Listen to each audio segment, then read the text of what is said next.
Good afternoon, Coach Slack here once again, continuing our readings on the Ladder of Divine Ascent by St. John Climacus.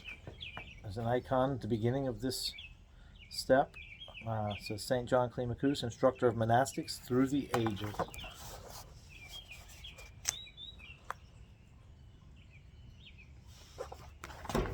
Step 26 on discernment of thoughts, passions, and virtues.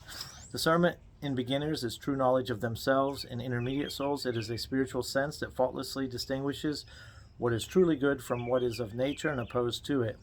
And in the perfect, it is the knowledge which they have within by divine illumination, and which can enlighten with its lamp what is dark in others. Or perhaps, generally speaking, discernment is and is recognized as the certain understanding of the divine will on all occasions, in every place and in all matters, and is only found in those who are pure in heart and in body and in mouth. He who has piously destroyed within him the three passions has destroyed the five too. But he who has been negligent about the former will not conquer even one passion. Discernment is undefiled conscience and purity of perception. Let no one, on seeing or hearing something supernatural in the monastic way of life, fall into unbelief out of ignorance. For where the natural God dwells, much that is supernatural happens. Every satanic conflict in us comes from these three generic causes: from negligence, or from pride, or from the envy of the demons. The first is pitiable, the second is most wretched, but the third is blessed. After God, let us have our conscience as our mentor and rule in all things, so that we may know which way the wind is blowing and set our sails accordingly. In all our actions in which we try to please God, the demons dig three pits for us. By the first, they endeavor to prevent any good at all from being done. By the second, after their first defeat, they try to secure that it should not be done according to the will of God. But when these rogues fell in this too, then standing quietly before our soul, they praise us for living a thoroughly godly life. The first is to be opposed by zeal and fear of death, the second by obedience and humiliation, and the third by unceasing self-condemnation. We shall be faced by toil of this kind until the divine fire enters into our sanctuary. For then our proclivities are rendered powerless. Our God is a fire consuming all fever of lust and movement of passion, every inclination rooted in us, and all blindness and darkness within and without, both visible and spiritual. The demons, on the other hand, produce in us the opposite of what has just been said. For when they take possession of the soul and extinguish the light of the mind, then there is no longer in us, poor wretches, sobriety or discernment or self-knowledge or shame, but there is indifference, insensitivity, want of discernment, and blindness. What has just been said is known very vividly by those who have abandoned fornication and become chaste, who have curbed their freedom of speech and have changed from shamelessness to self-possession. They know how, after the sobering of the mind, after the ending of its blindness, or rather its maiming, they are inwardly ashamed of themselves for what they said and did before, when they were living in blindness. If the day in our soul does not draw to evening and grow dark, then the thieves will not come and rob and slay and ruin our soul. Theft is loss of property. Theft is doing what is not good as if it were good. Theft is unobserved captivity of the soul. The slaying of the soul is the death of the rational mind that has fallen into nefarious deeds. Ruin is despair of oneself, following on breach of the law. Let no one plead his incapacity to fulfill the commandments of the gospel, for there are souls who have gone even beyond the commandments, and you will certainly be convinced of what has been said by him who loved his neighbor more than himself and laid down his life for him, although he had not received this commandment from the Lord. Let those who have been humbled by their passions take courage, for even if they fall into every pit and are trapped in all the snares and suffer all maladies, yet after their restoration to health they become physicians, beacons, lamps, and pilots for all, teaching us the habits of every disease and from their own personal experience able to rescue those who are about to fall. If some are still dominated by their former bad habits and yet can teach by mere word, let them teach. But they should not have authority as well, for perhaps, being put to shame by their own words, they might begin to practice virtue, and there come to pass in them that which I saw with certain men who were stuck in the mud. Bogged down as they were telling the passers-by how they had sunk there, explaining this for their salvation, so that they should not fall in the same way. However, for the salvation of others, the all-powerful God delivered them from the mud as well. But if those who are possessed by passions voluntarily plunge into pleasures, let them teach by silence. For Jesus began both to do and to teach. Perilous, truly perilous, is the sea that we humble monks are crossing, a sea in which there are many winds, rocks, whirlpools, pirates, waterspouts, shallows, monsters, and waves. A rock in the soul we may consider to be fierce and sudden anger. A whirlpool is hopelessness, which seizes the mind and strives to drag it into the depths of despair. A shallow is ignorance, which accepts what is bad as good. A monster is this heavy and savage body. Pirates are the most dangerous servants of vainglory, who rifle our cargo and the hard-won earnings of the virtues. A wave is a swollen and burdened stomach, which by its greed hands us over to the beast. A waterspout is pride that casts us down from heaven, that carries us up to the sky and then down to the abyss. Those engaged in education know what studies are suitable for beginners, what for the intermediate, and what for teachers. Let us take sensible precautions not to prolong our study and stop in the beginner's lessons. For to see an old man going to a children's school is a great disgrace. Here is an excellent alphabet for all. A. Obedience. Fasting, sackcloth, ashes, tears, confession, silence, humility, vigil, courage, cold, toil, hardship, humility, contrition, forgetfulness of wrongs, brotherly love, meekness, simple and unquestioning faith, freedom from worldly cares, hateless hatred of parents, detachment, innocent simplicity, voluntary abasement. A good schedule and resolution for the advanced and evidence of their progress is absence of vainglory, freedom from anger, good hope, stillness, discernment, firm remembrance of the judgment, compassion, hospitality, moderation in reproof, dispassionate prayer, lack of avarice.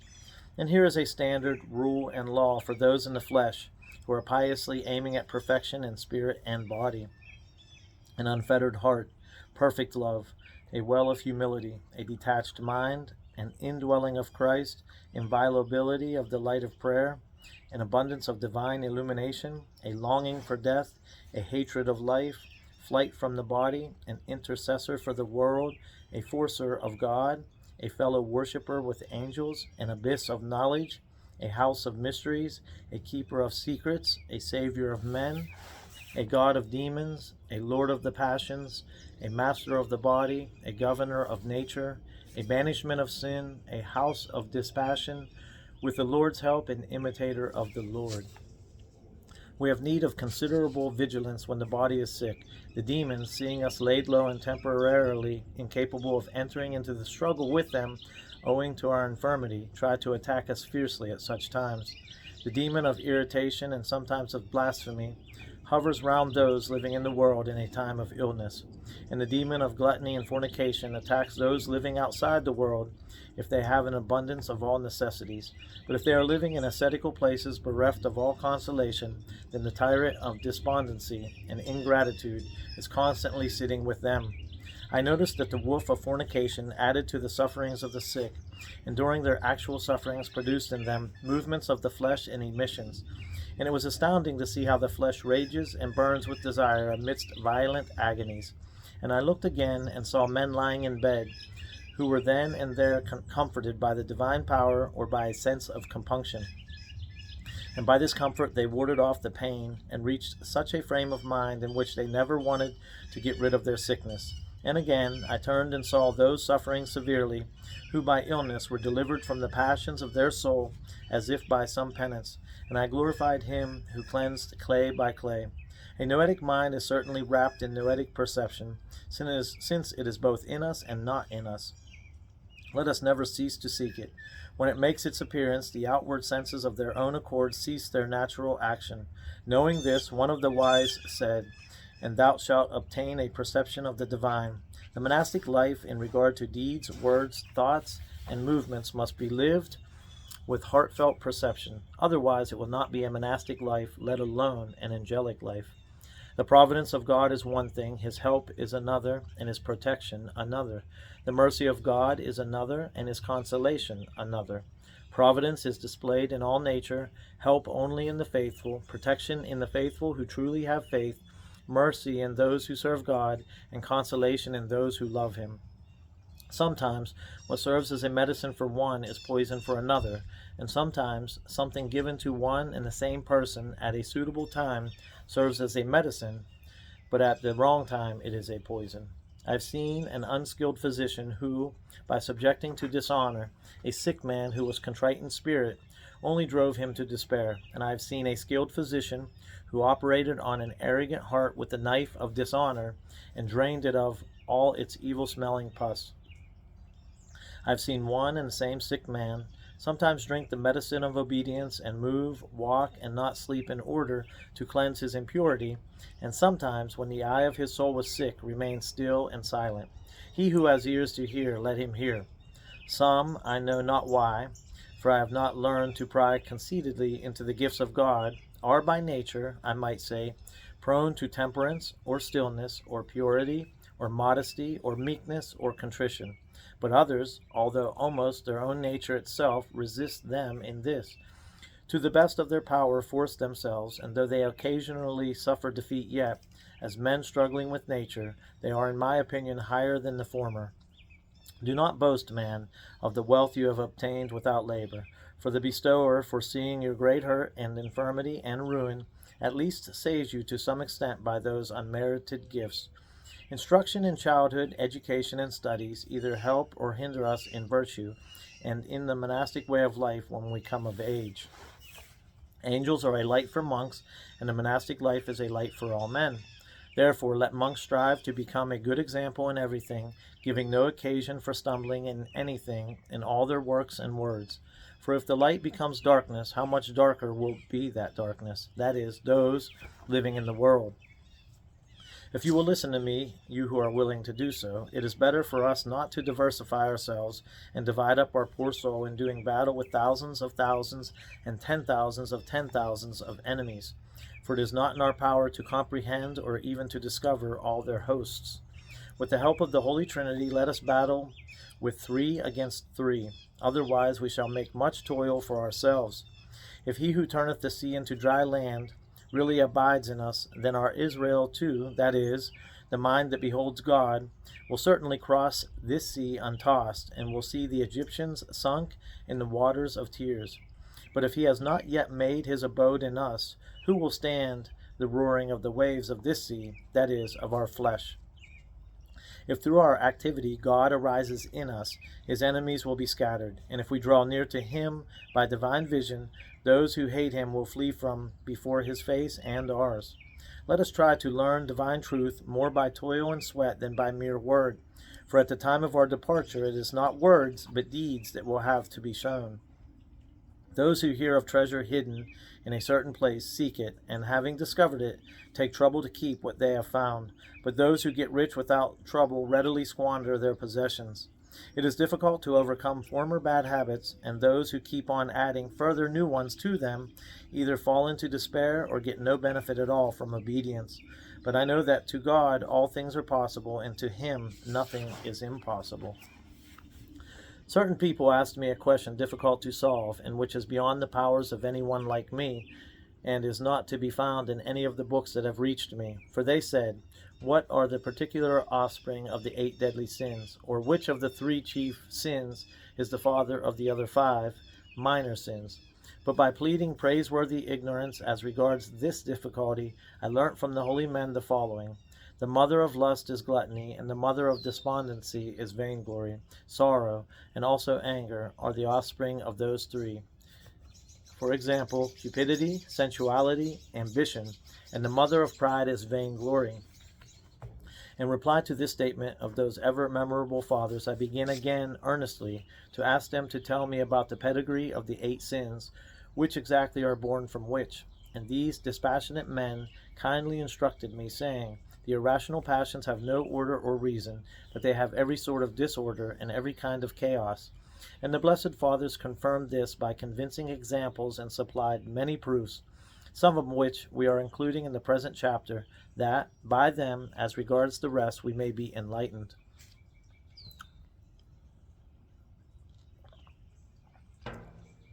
The sort of thing I mean is this. Untimely jesting is sometimes born of lust. and sometimes of vainglory, when a man impiously puts on a pious air, and sometimes too of luxury. Much sleep is born sometimes of luxury, and sometimes of fasting, when those who fast are proud of it, and sometimes of despondency, and sometimes from nature. Talkativeness is born sometimes of gluttony, and sometimes of vainglory. Despondency is born sometimes of luxury, and sometimes of lack of fear of God. Blasphemy is properly the offspring of pride, but it is often born of condemnation of our neighbor for the same thing, or of the excessive enemy of the demons. Hardness of heart sometimes comes from overeating, often from insensitivity and attachment, and again attachment comes sometimes from lust, or from avarice, or from gluttony, or from vainglory, and from many other causes. Guile is born of conceit and anger. Hypocrisy comes from self-satisfaction and willfulness. All the contrary virtues are born of parents contrary to these, but without enlarging on the subject, for I should not have time if I were to inquire into them all one by one, I will merely say that for all the passions mentioned above, the remedy is humility. Those who have obtained that virtue have overcome all. The mother of all the vices is pleasure and guile. He who has them within him will not see the Lord, and abstinence from the first will bring but little benefit without abstinence from the second. As an example of the fear of the Lord, let us take the fear that we feel in the presence of rulers and wild beasts, as an example of desire for God, let carnal love serve as a model for you. There is nothing against taking examples of the virtues from what is contrary. The present generation is seriously corrupt and all full of pride and hypocrisy. In bodily labors, it perhaps reaches the level of our ancient fathers, but is not graced with their gifts, though I think nature never had such need of spiritual gifts as now, and we have received our due. For God is manifested not in labors, but in simplicity and humility. And if the power of the Lord is made perfect in weakness, the Lord will certainly not reject a humble worker. When we see one of our athletes in Christ in bodily suffering and infirmity, let us not maliciously seek to learn the explanation of his illness, but rather with simple and genuine love let us try to heal him as though he were a part of our own body and as a fellow warrior wounded in the fray. Sickness is sometimes for the cleansing of sins and sometimes to humble our mind. When our good and all-gracious Lord and Master sees people too lazy in their exercises, he lays their flesh low with sickness and asceticism with less toil, and sometimes it also cleanses the soul from evil thoughts or passions. All that happens to us, seen or unseen, can be taken by us in a good or passionate or some middle disposition. I saw 3 brethren punished. One was angry, one was without grief, but the third reaped the fruit of great joy. I have seen farmers who were casting the same seeds on the earth, yet each had its own special purpose. One was thinking of paying his debts, another wanted to get rich, another wished to honor the Lord with his gifts, another's aim was to get praise for his good work from the passers-by on the way of life, another desired to annoy his neighbor who was envious of him, and another did not want to be reproached by people for idleness. Here are the names of those seeds cast to the earth by the farmers: fasting, vigil, alms, services, and the like. Let our brethren in the Lord carefully test their intentions. In drawing water from a well, sometimes without noticing it, we bring up a frog with the water, and so in acquiring the virtues, we often get involved in the vices that are imperceptibly entwined with them. The kind of thing I mean is that gluttony is entangled with hospitality, lust with love, cunning with discernment, malice with thoughtfulness, duplicity, procrastination, laziness, contradiction, willfulness, and disobedience with meekness, contempt of instruction with silence, conceit with joy, indolence with hope, harsh judgment with love again, despondency and sloth with stillness, acerbity with chastity, familiarity with humility, and behind them all, as a general salve, or what rather poison, follows vainglory.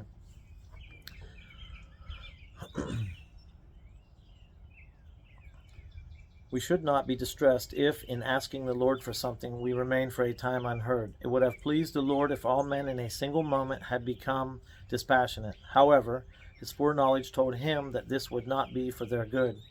All who ask and do not obtain their requests from God are denied for one of the following reasons: because they ask at the wrong time, or because they ask unworthily and vaingloriously, or because if they received they would become conceited, or finally because they would become negligent after obtaining their request. No one, I think, would doubt that the demons and passions leave the soul either for a time or entirely, but few know the reasons why they go away from us. Some of the faithful and even of the unfaithful have been deserted by all the passions except one, and that one has been left as a paramount evil which fully takes the place of all the others, for it is so harmful it can even cast down from heaven. The material of the passions is destroyed when consumed by divine fire, and while this material is being uprooted and the soul purified, the passions all retire. That is, if the man himself does not attract them again by worldly habits and indolence. Demons leave us of their own accord so as to lead us to carelessness, and then suddenly carry off our wretched soul. I know another way in which those beasts slink off. They depart after the soul has thoroughly acquired the habits of vice, and is its own betrayer and enemy. Infants are an example of what has been said, for, when weaned from their mother's breast, from long-standing habit they suck their fingers. I know also a fifth kind of spiritual dispassion, which comes from great simplicity and praiseworthy innocence. For on such people help is justly bestowed by God, who saves the upright of heart, and imperceptibly rids them of all vice, just as infants, when undressed, are quite unaware of it. Vice or passion is not originally planted in nature, for God is not the creator of passions, but there are in us many natural virtues from him, among which are certainly the following: mercy, for even the pagans are compassionate; love, for even dumb animals often weep at the loss of one another; faith, for we all give birth to it of ourselves; hope, for we lend and sail, and so looking to the gain. So if, as has been shown, love is a natural virtue in us, and is the bond and fulfillment of the law, then it follows that the virtues are not far from nature, and those who plead their inability to practice them ought to be ashamed. Above nature are chastity, freedom from anger, humility, prayer, vigil, fasting, constant compunction. Some of them men teach us, others angels, and of others the teacher and giver is God, the Word himself. When confronted by evils, we should choose the least. For instance, it often happens that we are standing at prayer and brothers come to us, and we have to do one of two things: either to stop praying or to grieve the brother by leaving him without an answer. Love is greater than prayer, because prayer is a particular virtue, but love embraces all the virtues. Once, long ago, when I was still young, I came to a town or village, and while sitting at table, I was attacked by thoughts of gluttony and vainglory, both at once. Fearing the offspring of gluttony, I decided that it was better to yield to vainglory, for I knew that in the young the demon of gluttony often conquers the demon of vainglory. And this is not surprising. In people of the world, the root of all evils is the love of money, but in monks it is gluttony. Often divine providence leaves certain slight passions in spiritual people, so that, by unsparingly condemning themselves for those trifling defects, they may obtain that wealth of humility which none can steal.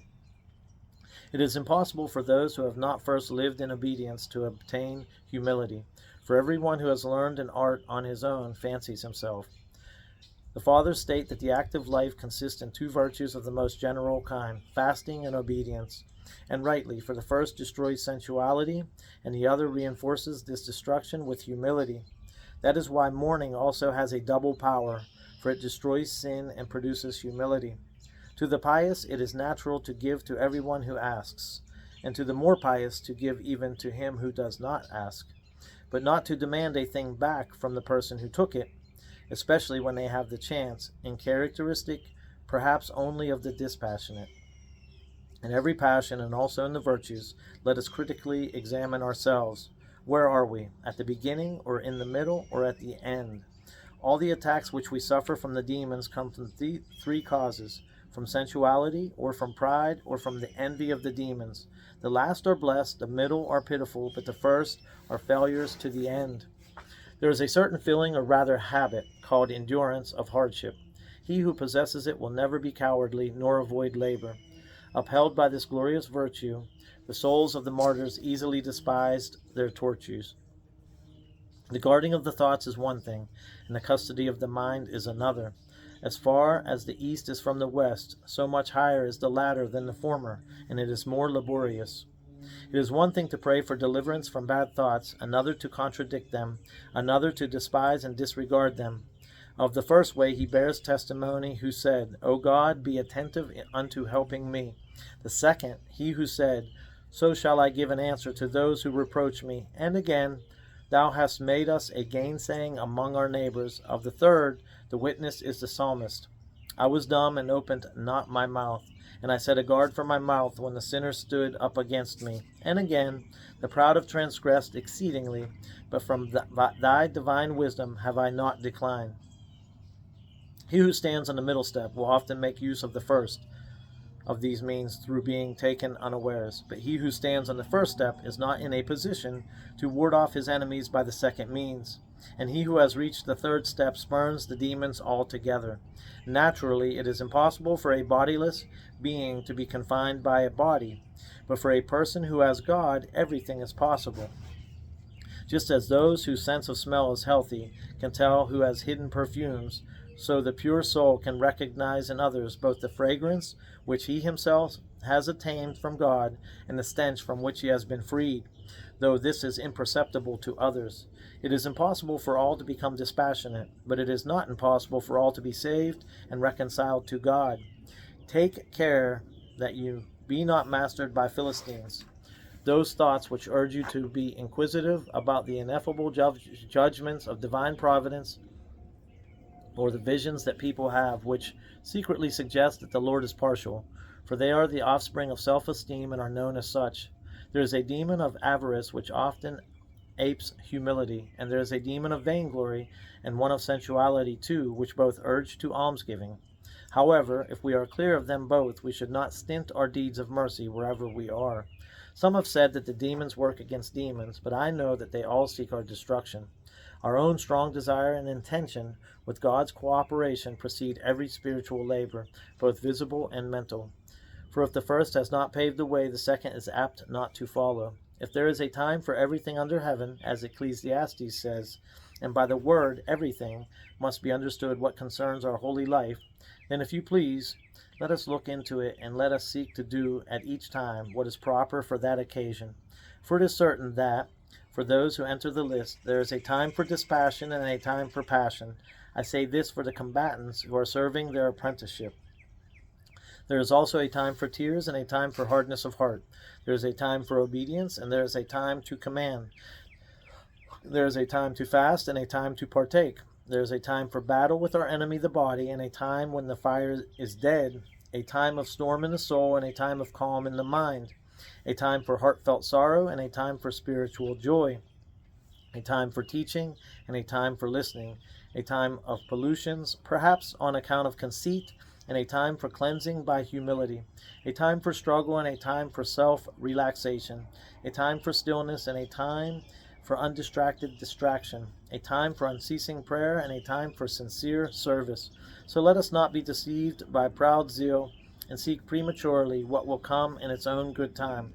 That is, we should not seek in winter what comes in summer, or at seed time what comes at harvest, because there is a time to sow labors and a time to reap the unspeakable gifts of grace. Otherwise, we shall not receive even in season what is proper to that season. By the ineffable providence of God, some have received holy returns for their toiling before their labors, some during their labors, some after labors, and some at the time of their death. It is a question which of them was rendered more humble.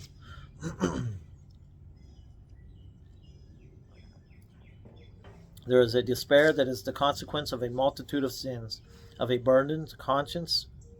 An unbearable sorrow because of the soul is covered with a multitude of wounds, and sinks under the burden of them into the depth of despair. And there is another kind of sorrow that comes to us from pride and conceit. When someone considers that he has not deserved a fall that he has had, the observant will find that distinguishing feature of each. The one coolly gives way to indifference, the other in despair still clings to his struggle, which does not accord with his state. The former is cured by temperance and good hope, and the latter by humility and the habit of not judging anyone. It should not surprise us or seem strange to us when we see that in some do bad deeds under the cover of good words, For perhaps even in paradise the snake was destroyed by overwhelming conceit. In all your undertakings and in every way of life, whether you are living in obedience or are not submitting your work to anyone, whether in outward or in spiritual matters, let it be your rule and practice to ask yourself, am I really doing this in accordance with God's will? For example, when we, I mean the beginners, carry out some task and the humility acquired from this action is not added to our soul, then in my opinion, be the matter great or small, we are not doing it according to God. For in us, who are still young in the spiritual life, growth in humility is the fulfillment of the Lord's will. And for those who have reached a middle state, perhaps the test is the cessation of inner conflicts, and for the perfect, an increase and abundance of divine light. Even a small thing cannot be small to the great, but to the small, even great things are not altogether perfect. When the sky is clear of clouds, the sun shines brightly, and a soul freed from its former habits and granted forgiveness has certainly seen the divine light. Sin is one thing, idleness another, indifference another, passion another, and a fall another. He who is able to investigate this in the Lord, let him seek clearly. Some praise the gift of wonder-working and the manifest spiritual gifts above all, not knowing that there are many higher than this which are hidden and which therefore remain secure. He who is perfectly purified sees the soul of his neighbor, although not the actual substance of the soul, and can tell its state. But he who progresses further can judge the state of the soul from the body. A small fire often destroys a whole forest, so too a small flaw spoils all our labor. There is a rest from hostility which awakens the power of the mind without stirring the fire of passion, and there is an exhaustion of the body which perhaps excites even movements in the flesh that we should not trust in ourselves, but should trust in God, who, without our knowledge, mortifies the lust living in us. When we see that some love us in the Lord, then we should not allow ourselves to be especially free with them, for nothing is so likely to destroy love and produce hatred as familiarity. The eye of the soul is spiritual and extremely beautiful, and, next after the incorporeal beings, it surpasses all things. That is why people who are still subject to passions can often know the thoughts in the souls of others on account of their great love for them, and especially when they have not been sunk and defiled by the clay. If nothing is so opposed to immaterial nature as material nature, let him who reads understand. Superstitious observances in the case of lay people are contrary to divine providence, and in the case of monks to spiritual knowledge. Let those who are infirm in soul recognize God's visitation from their bodily circumstances, dangers, and outward temptations, but the perfect recognize it from the presence of the Holy Spirit and an accession of the spiritual gifts. There is a demon who comes to us when we are lying in bed and shoots at us evil and unclean thoughts, so that when we do not stand for prayer because of our laziness and thus are not armed against them, we may fall asleep with these foul thoughts and then have foul dreams too. There is an evil spirit called the forerunner who assails us as soon as we awake from sleep and defiles our first thought. Devote the first fruits of your day to the Lord, because the whole day will belong to whoever gets the first start. It is worth hearing what an expert told me. From my morning, he said, I know the course of the whole day. There are many ways of piety and perdition. That is why it often happens that a way that is unsuitable for one just fits another, and the intention of both is acceptable to the Lord. In all the temptations that happen to us, the devils struggle to make us say or do something improper. And if they cannot do that, they stand quietly and suggest that we should offer God arrogant thanksgiving. Those whose minds are on things above, after the separation of soul and body, ascend on high in two parts, but those whose minds are on things below go below. For souls separated from the body, there is no intermediate place. Of all God's creations, only the soul has its being in something else, in a body, and not in itself. And it is wonderful how it can exist outside that in which it received being. Pious daughters are born of pious mothers, and the mothers are born of the Lord. And it is not unwise to apply this rule in the contrary sense. Moses, or rather God himself, forbids the coward to go out to battle, lest the last spiritual error be worse than the first bodily fall, and this is right. The eyes of our body are a light for all the bodily members, and the discernment of divine virtues is a light for the mind. In the name of the Father, Son, and Holy Spirit. Amen.